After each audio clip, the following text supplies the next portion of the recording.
Boa tarde, irmãos e irmãs, graça e paz. Hoje eu acordei um pouco antes das 5 horas e orei para que Deus me desse um texto, uma mensagem para hoje à tarde. E me veio com muita clareza à mente um texto muito conhecido, que é o Evangelho de Mateus, capítulo 11, dos versículos 28 a 30. Mateus 11, 28 a 30. É um convite de Jesus. E ele está escrito assim, Jesus dizendo: venham a mim, todos vocês que estão cansados e sobrecarregados, e eu os aliviarei. Tomam sobre vocês o meu jugo e aprendam de mim, porque sou manso e humilde de coração, e vocês acharão descanso para a sua alma. Porque o meu jugo é suave e o meu fardo é leve. Na hora me veio à mente muitos convites que eu já recebi. Todos os irmãos recebem convites, não é verdade? Convites para festas, convites para ofício fúnebre, convites para viagem, convites que trazem grande alegria, convites se a gente pudesse não aceitar, a gente não aceitaria. Recebemos convites. E aqui nós temos um convite, que é feito por Jesus.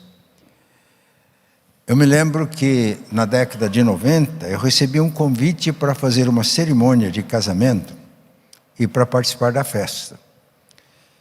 Foi o casamento a cerimônia mais chique, no lugar mais chique que eu já celebrei. Antes da cerimônia, a noiva e a mãe fizeram um encontro com a gente. Eu percebi que ia ser um casamento de gente rica, mas eu percebi que a noiva queria coisa simples. E eu entendi que eu deveria fazer uma cerimônia de no máximo 20 minutos e uma palavra de no máximo 10 minutos. E quando terminou foi muito bom, o clima estava muito bom. Eu orei para que Deus nos abençoasse. Eu entendi que Jesus estava ali. Ele estava envolvido naquela festa. E a gente estava com ele. E pessoas tendo encontros com ele. Pessoas conversaram depois sobre a cerimônia. Nós tínhamos políticos graduados naquele encontro.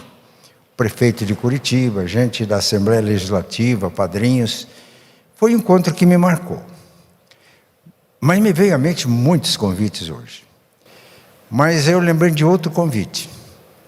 Eu estava pastoreando uma cidade com 2 igrejas, eu era pastor sozinho. Uma igreja era grande, para a nossa denominação era uma grande igreja. Eu estava passando uma fase que eu estava um tanto quanto preocupado. Eu tinha tido a oportunidade, ainda antes de ser ordenado pastor, de ter possibilidade de ganho, de resolver a minha vida financeira. Tinha deixado tudo aquilo para me dedicar só ao ministério. Mas meus filhos estavam pequenos, já no tempo de ir para a escola. Eu percebi que eu não tinha condições de pagar uma escola particular. Eu comecei a pensar na possibilidade de, mesmo exercendo o pastorado, exercer outras atividades. Eu já tinha exercido. Eu era professor, tinha registro de professor no MEC, outras possibilidades. E aí, numa hora de oração, me veio à mente visitar uma irmã que era viúva.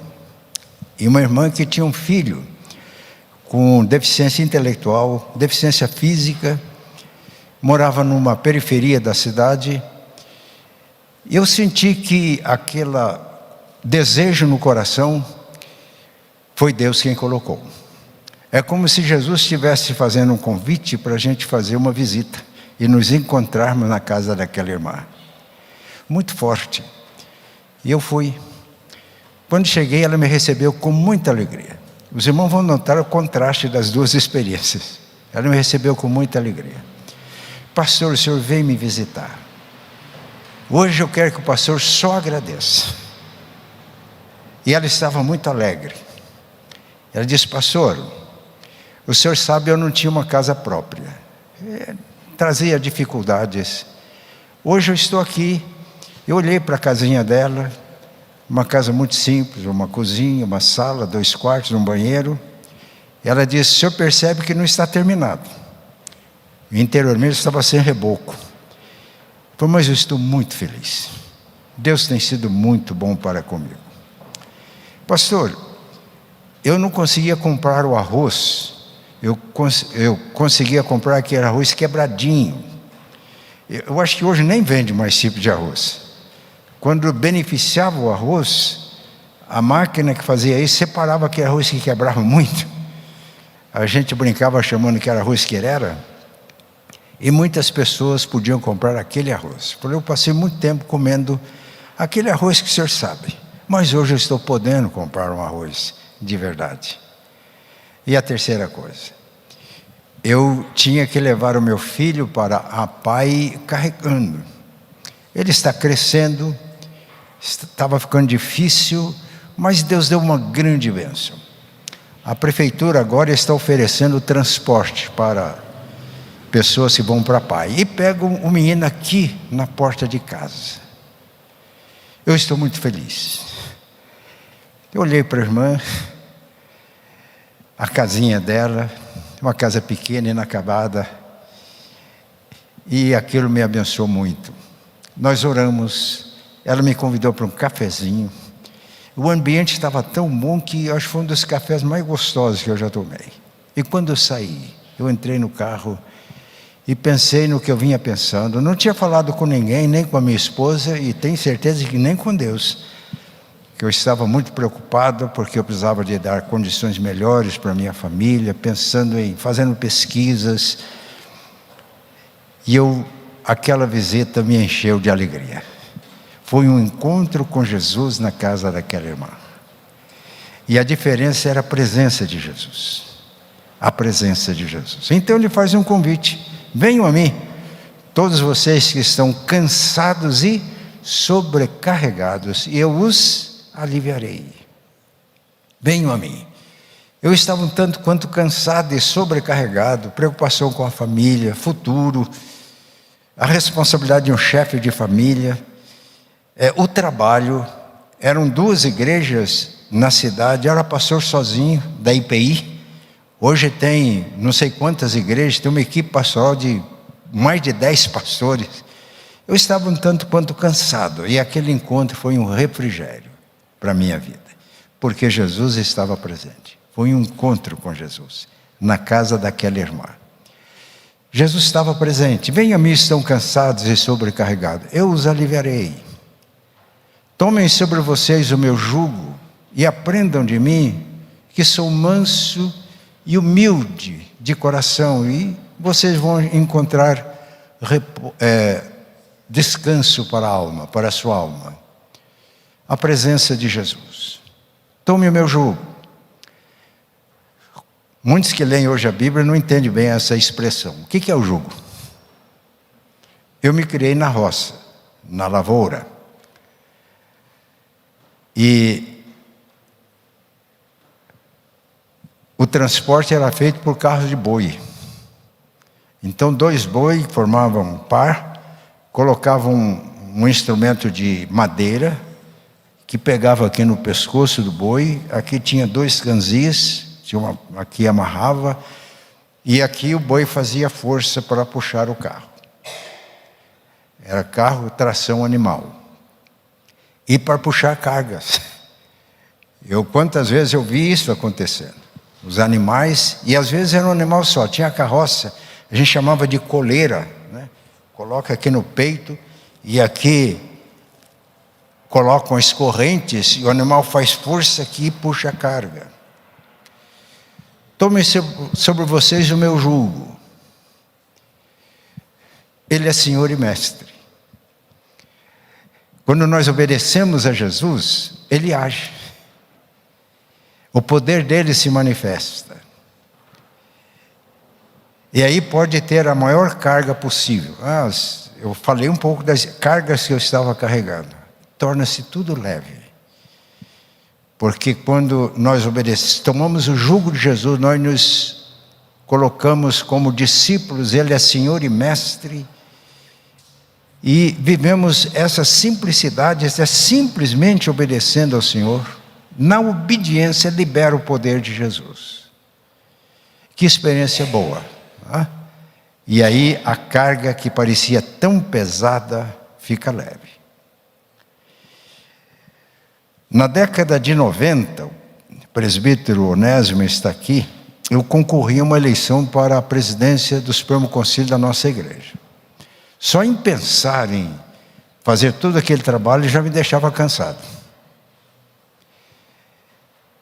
Então, como a coisa aconteceu, eu não tomei iniciativa, um grupo da igreja reuniu e me fez candidato. Eu estava naquela situação, querendo desistir. E um dia eu estava orando aqui na casa pastoral, e eu dizia: Senhor, eu quero desistir. Já tinha começado, já tinha feito campanha. Eu estava me sentindo cansado. Eu não quero entrar mais nessa. Mas aí me veio a ideia: bem, já fiz viagem, já fizemos encontro com outro candidato, fazendo perguntas, a gente respondendo. E a minha possibilidade de ganhar aquela eleição era muito pequena, eu sabia disso. Sabia todo o movimento que estava acontecendo. Eu disse: Senhor, eu vou continuar para colaborar com o processo eleitoral da igreja, porque senão vai ficar só uma chapa agora. Deus falou muito claro na minha mente: eu não quero a tua colaboração, a tua cooperação, eu quero a tua submissão. Aquilo me deu um alívio muito grande. Que se a missão, a submissão é você colocar-se à disposição para uma missão. A partir dali eu não tive mais preocupação com os encontros, quando eu tinha que me encontrar com outro candidato para responder perguntas juntos. A gente era sabatinado. Antes de ir para a reunião do Supremo, eu me encontrei com o Dr. José Pires, um presbítero da igreja presbiteriana, que era médico e cuidava de mim.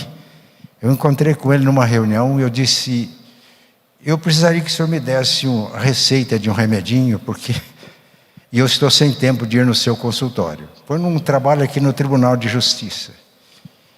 Ele olhou para mim e a gente, além da relação paciente-médico, nós éramos amigos, irmãos em Cristo.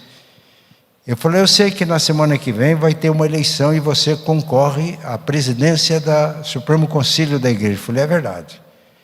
Ele falou: como seu irmão em Cristo, eu torço pela sua eleição. Como seu médico, eu estou torcendo para você perder. Porque o que você precisa agora é no mínimo 30 dias de descanso. Aí o presbítero Onésimo lembra disso, a irmã Ziolé, mobilizaram 200 pessoas orando assim, relógio de oração. Mais ou menos 200 pessoas, orando de hora em hora. Houve eleição. Fiquei surpreso que fui eleito, já tive que assumir imediatamente. É diferente de agora, a eleição lá em maio vai tomar posse agora. A gente é eleito, tomava posse e aquela coisa toda. Quando terminou a reunião, 4 dias intensos de reunião, eu estava com o Eloá conversando, eu disse: que interessante, o Dr. Pires me receitou algumas gotinhas aí de milagrosas, né? Ele era homeopata. Eu tomando, mas foi muito mais do que isso. Eu estou muito bem. Estou bem. Podia começar tudo de novo. É real ou não é? Venham a mim. Vocês estão cansados e sobrecarregados. E eu os aliviarei. Tome o meu jugo, me obedeçam. Sejam submissos. Eu tenho uma missão, aceite a missão. E na obediência eu ajo. E ao agir, não há carga pesada. Nós experimentamos o descanso, o alívio. Porque o meu jugo é suave e o meu fardo é leve. Então, inspirado nisso, eu escrevi também a oração de hoje de manhã, né? Alívio, descanso, leveza, suavidade na vida cristã. É isso que Jesus tem para nós. Ele está convidando: venham a mim. Mas não é só para um encontro. Porque Paulo, escrevendo aos Coríntios, diz: se alguém está em Cristo, é nova criatura. As coisas velhas passaram, tudo se fez novo. Não é só ter um encontro com Jesus, mas é permanecer nele. E Paulo, escrevendo aos Colossenses, diz: Cristo em vocês, esperança da glória. Não só nós em Cristo, mas Cristo em nós. E então esse encontro com Jesus pode ser uma experiência permanente. E aí, por mais lutas que a gente tenha, por mais dificuldades, por maiores que sejam as cargas, elas se tornam leves. E a gente pode servir ao Senhor com alegria. Eu sempre digo para a equipe pastoral, que nós pastores também somos pastoreados. Pastor Paulo, pastor Júnior, mas é preciso que a gente seja também ovelhas. Antes de pastor, nós somos ovelhas. E é uma passagem nos evangelhos que me chama a atenção. Jesus estava dando uma missão para os 12, e ele disse: eu mando vocês como pastores para o meio das ovelhas. Foi isso que ele disse? O que Jesus disse mesmo? Eu mando vocês como ovelhas para o meio dos lobos. Portanto, sejam simples como as pombas e prudentes como as serpentes. Ovelhas. Os apóstolos eram ovelhas. Por isso eles eram pastoreados por Jesus. Mas, quando nós ganhamos vidas para Cristo, quando Deus nos confia um rebanho, o nosso objetivo é contribuir para que todos sejam maduros. E na medida que uma pessoa é madura, ela pastoreia. Naquele dia, na visita àquela irmã viúva, eu fui pastoreado. A canseira que eu tinha foi embora. Não pensei mais em ter uma outra atividade. Depois que saí da casa, eu falei: Senhor, entrego o coração. E quero te servir integralmente. Me perdoe. Confessei pecado, pedi perdão. Estou aqui até hoje. Esse é Jesus. Na presença dele, a plenitude de alegria. Na destra dele, delícias perpetuamente. Vamos acolher no nosso coração, estar nele, a nossa posição em Cristo. Ele em nós. É a vida dele que vivemos. Esse dia eu estava meditando, falei: qual que é o meu maior problema na vida cristã, no meu ministério? E me veio à mente: é o Matias. E Paulo diz que o Deus que disse: das trevas resplandecer a luz, Ele mesmo resplandeceu nos nossos corações para a iluminação da glória de Deus na face de Cristo. Temos, porém, este tesouro, a iluminação da glória de Deus na face de Cristo em vasos de barro, para que a excelência do poder seja de Deus e não nosso. Em tudo somos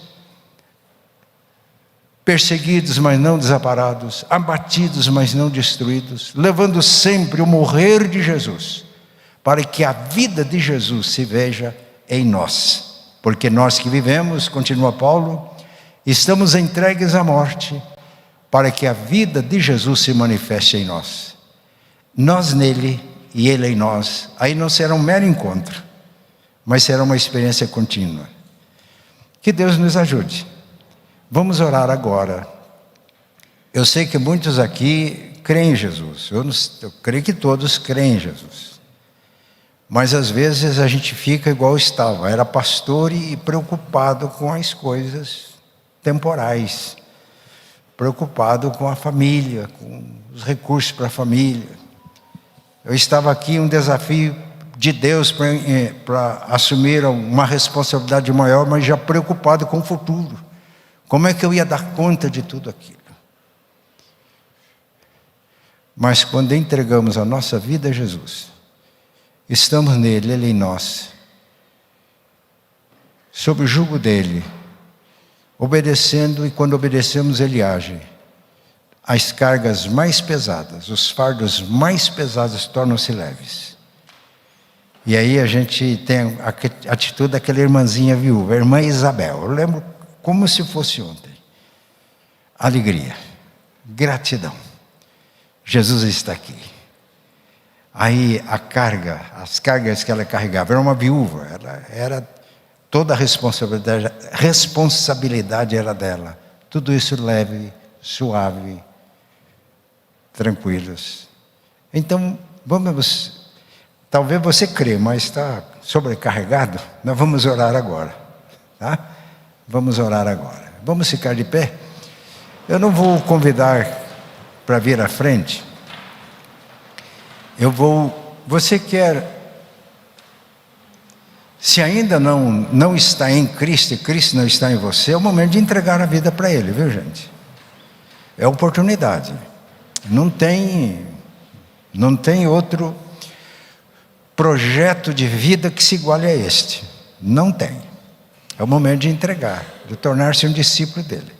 Mas se somos crentes, mas a gente se deixa abater pelas cargas, pelos problemas dessa vida, é hora da gente aceitar o convite, encontrar com Ele, deixar os nossos fardos ao pé da cruz.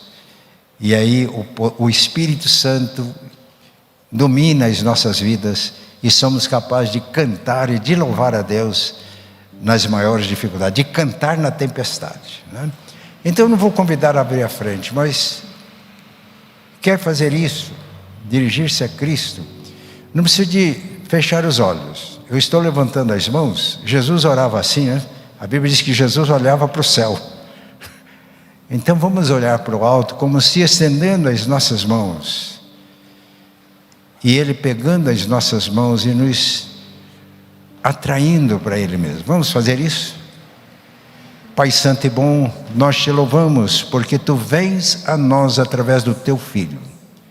Ele se fez humano como nós. Ele foi em tudo tentado à nossa semelhança, mas ele não pecou. Mas ele morreu. Ele sofreu, venceu a morte pela ressurreição e hoje estende as suas mãos. E as nossas mãos estão estendidas e Ele pega as nossas mãos e nos atrai para Ele mesmo. Venham a mim, todos que estão cansados e sobrecarregados, eu os aliviarei. Tomem sobre vocês o meu jugo e aprendam de mim que sou manso e humilde de coração. E na humildade e na mansidão do Senhor a vida descomplica. A carga se torna leve, o fardo leve, e a semelhança daquela irmã cujo testemunho damos hoje, nós nos alegramos ao perceber a presença, ao perceber o amor, o poder e a graça de Jesus em nós. Oramos agradecidos em nome e por amor de Cristo. Amém.